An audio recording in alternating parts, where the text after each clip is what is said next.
Hello नमस्कार, मैं हूं सौरभ भ्रमर आपके साथ ईयर शॉट पर विश्व चर्चित हत्याओं के इस एपिसोड में आपका स्वागत है। पिछले एपिसोड में हमने बात की मार्टिन लूथर किंग जूनियर के बारे में, एक युग पुरुष की हत्या की कहानी। एक ऐसा इंसान जिसने अपने जीवन में अहिंसा को, नॉन वायलेंस को तरजीह दी, लेकिन उसका खुद का अंत हिंसक हुआ। मार्टिन लूथर किंग जूनियर वो व्यक्ति जिसने अश्वेतों को न्याय दिलाने और उनके सम्मान के लिए संघर्ष किया और आज भी दुनिया में जाने जाते हैं उसी काम के लिए। लेकिन उनकी हत्या अपने आप में एक शर्मनाक बात है। Some very sad news for all of you, and I think sad news for all of our fellow citizens and people who love peace all over the world. And that is that Martin Luther King was shot and was killed tonight. जैसे भारत में सफाई का काम यहाँ की पिछड़ी जातियों के हिस्से में आता है, वैसे ही अमेरिका में उन दिनों लोगों के घरों से कचरा उठाने का काम अफ्रीकन अमेरिकन मतलब ब्लैक लोग किया करते थे। टेनेसी के मेम्फिस में रहने वाले रॉबर्ट वॉकर और इकोल कोल ऐसे ही सफाई कर्मी थे।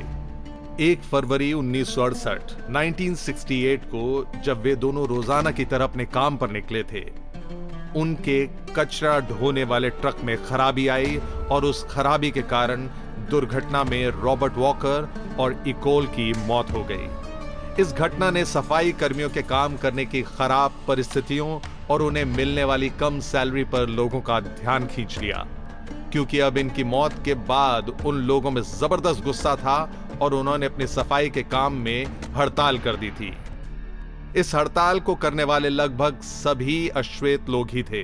सबने अपने हाथों में तख्ती पकड़ी हुई थी जिस पर लिखा हुआ था, आई एम अ मैन, मैं भी एक इंसान हूं। मार्टिन लूथर किंग जूनियर को शांति का नोबेल पुरस्कार मिल चुका था। सिविल राइट्स की लड़ाई लड़कर वे अमेरिका में अमेरिकन अफ्रीकन लोगों की आवाज बन चुके थे, लेकिन इस आवाज के विरोध में भी अब आवाजें उठ रही थीं, वह भी ब्लैक कम्युनिटी से ही। युवा अफ्रीकन अमेरिकन एक्टिविस्ट को लगने लगा था कि किंग के अहिंसावादी तरीके का काम सही नहीं है। ये नए खून के एक्टिविस्ट मैल्कम एक्स के ज्यादा करीबी होने लगे थे। मैल्कम एक्स ब्लैक लीडर था और वह अपने अधिकारों के लिए हिंसा के रास्ते को भी सही मानता था। अब ब्लैक युवा मैल्कम एक्स में अपना नेता देखने लगे थे, इसलिए किंग को भी अब अपनी लीडरशिप का दायरा बढ़ाने की जरूरत महसूस होने लगी। इसके लिए उन्हें सिर्फ ब्लैक लोगों का ही नहीं, व्हाइट लोगों का भी साथ जरूरी था। और इसका सही मौका आया जब अमेरिका ने वियतनाम के साथ लड़ाई छेड़ दी। जब वियतनाम की लड़ाई शुरू हुई तो किंग ने इसका भरपूर विरोध किया। उन्होंने बियॉन्ड वियतनाम के नाम से एक भाषण दिया था। इस भाषण में उन्होंने अमेरिकी सरकार की वियतनाम से लड़ाई को लेकर बहुत फटकार लगाई थी। उन्होंने कहा था कि इस लड़ाई में जो पैसा खर्च होगा उससे सभी गरीबों का भला हो सकता है, फिर चाहे वे गोरे हों या काले। उन्होंने कहा कि इस लड़ाई की वजह से गरीबों पर खर्च किया जाने वाला पैसा अब युद्ध में खर्च होगा। गरीबों की भलाई के लिए जो कार्यक्रम शुरू किए गए थे वे सब बंद हो जाएंगे। इसके अलावा उन्होंने दिखावे की देशभक्ति के बजाय सोसाइटी को वैल्यूज पर आधारित समाज बनाने पर जोर देने को कहा। अपने भाषण में उन्होंने अमेरिका पर लाखों बेगुनाहों के कत्ल का इल्जाम लगाया था। Why are you joining the voices of dissent? Peace and civil rights don't mix, they say.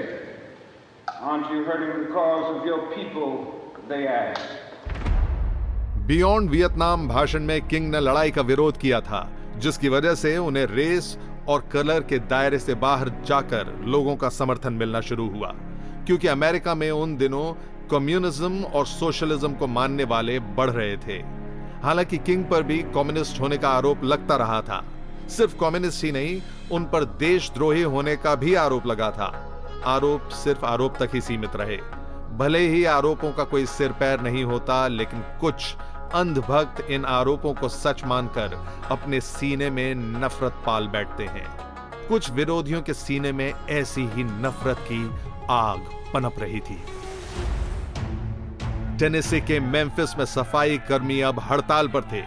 King को जब इसके बारे में जानकारी हुई तो उन्होंने टेनेसी जाने का मन बना लिया था।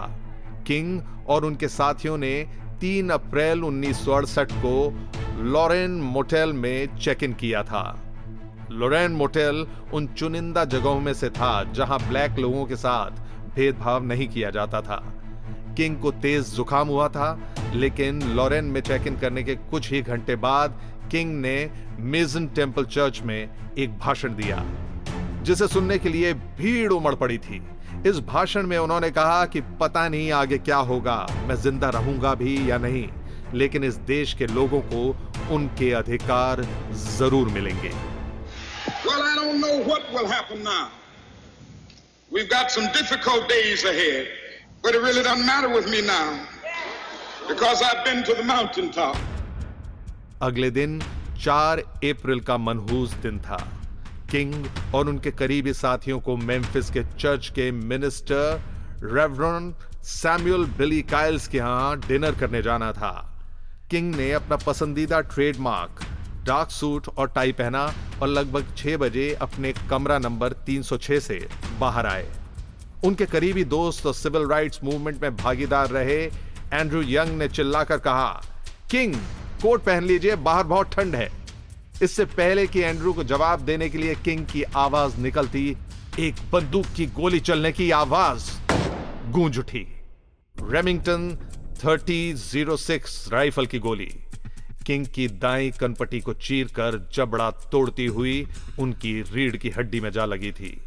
उन्हें जल्द ही सेंट जोसेफ हॉस्पिटल ले जाया गया, जहां 7:05 पर उन्हें मृत घोषित कर दिया गया और बंदूक से निकली एक गोली ने सिविल राइट्स मूवमेंट की दिशा ही बदल दी। लेकिन इस बंदूक को चलाने वाला कौन था, इसके बारे में किसी को नहीं पता चला था। दुनिया को किंग के असैसिनेशन का पता चल चुका था। शिकागो और वॉशिंगटन समेत 100 शहरों में दंगे भड़क उठे। 35 से ज्यादा लोगों की जान इन दंगों में चली गई। उस वक्त किंग को गोली मारने वाला गिरफ्तार तो नहीं किया जा सका था, लेकिन उस पर लोगों की नजर पड़ चुकी थी। जिस बंदूक से गोली मारी गई थी वह भी बरामद हो गई। उस पर हत्यारे के फिंगरप्रिंट्स थे। हत्यारा जेम्स अर्ल रे एक छोटा मोटा अपराधी था, जिसने थोड़े वक्त के लिए अमेरिका की आर्मी में अपनी सेवाएं भी दी थीं। 40 साल का अर्ल पहले भी जेल जा चुका था। FBI के पास उसका सारा रिकॉर्ड मौजूद था। मर्डर स्पॉट पर देखे जाने से पहले तक वह जेल में ही था, लेकिन वह जेल से बाहर कैसे आया ये किसी को नहीं पता चल सका।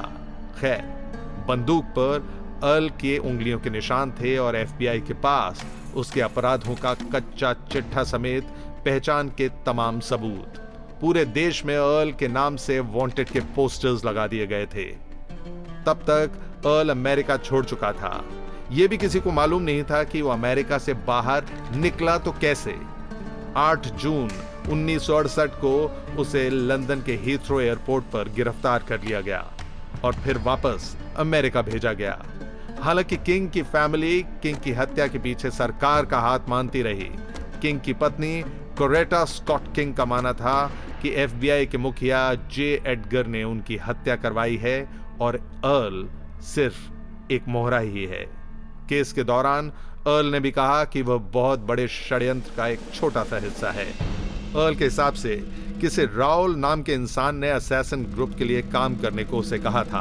फिर मौत की सजा से बचने के लिए 10 मार्च 1969 को अर्ल ने खुद कबूल कर लिया कि हां, मार्टिन लूथर किंग जूनियर का कत्ल उसी ने किया था। इसके बाद उसे 99 साल की कैद की सजा मिली, जहां किडनी खराब होने की वजह से 70 साल की उम्र में उसकी जेल में ही मौत हो गई। लेकिन ऐसे षड्यंत्र, ऐसी मौतों के पीछे आज तक मालूम नहीं पड़ पाता कि असली प्रपंच, असली कॉन्स्पिरेटर कौन था। लेकिन जब भी ऐसी कोई आवाज बुलंद हुई है जिसने गरीबों की या किसी के साथ अन्याय की बात कही है, उसके खिलाफ आवाज उठाई है, इन आवाजों को हमेशा कत्ल करके शांत किया गया है। कत्लों, हत्याओं की ऐसी ही कहानी हम सुनाते हैं आपको विश्व चर्चित हत्याओं में। मैं हूं सौरभ भ्रमर आपके साथ ईयर शॉट पर। अगले एपिसोड में ऐसे ही किसी नामी गिरामी शख्सियत किसी सेलिब्रिटी की हत्या की एक और कहानी सुनेंगे। धन्यवाद।